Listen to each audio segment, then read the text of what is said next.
Why do I struggle with sin so much if I'm really saved? And this explains the Christian struggle. The fact that we struggle now tells us something's different on the inside. The struggle itself is evidence that something has changed. We are struggling because we have new desires.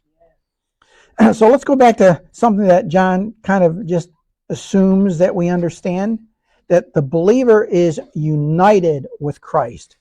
The New Testament uses this expression, I've already mentioned it, in Christ, uses that over and over and over again.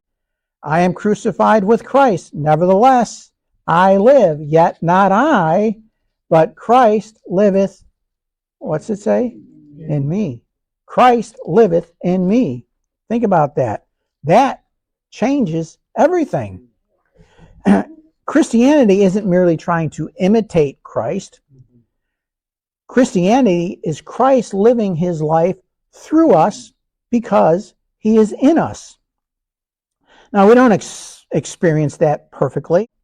And I think it also helps answer a question that a lot of believers ask themselves. It gets wearisome at times. Have you ever asked yourself that? Yeah, most Christians have. But the encouraging part is, as I said, the struggle itself is evidence of the new life of Christ in us. A dead fish just floats downstream, right? It takes a living fish to swim against the current. In the same way, unbelievers, they simply follow the current of the world system. But believers, we find ourselves all the time trying to swim against it. The struggle itself isn't proof that salvation failed. The struggle itself is evidence that spiritual life is present. That's a theological phrase because it's referring to a living relationship. Paul puts it beautifully in Galatians 2:20.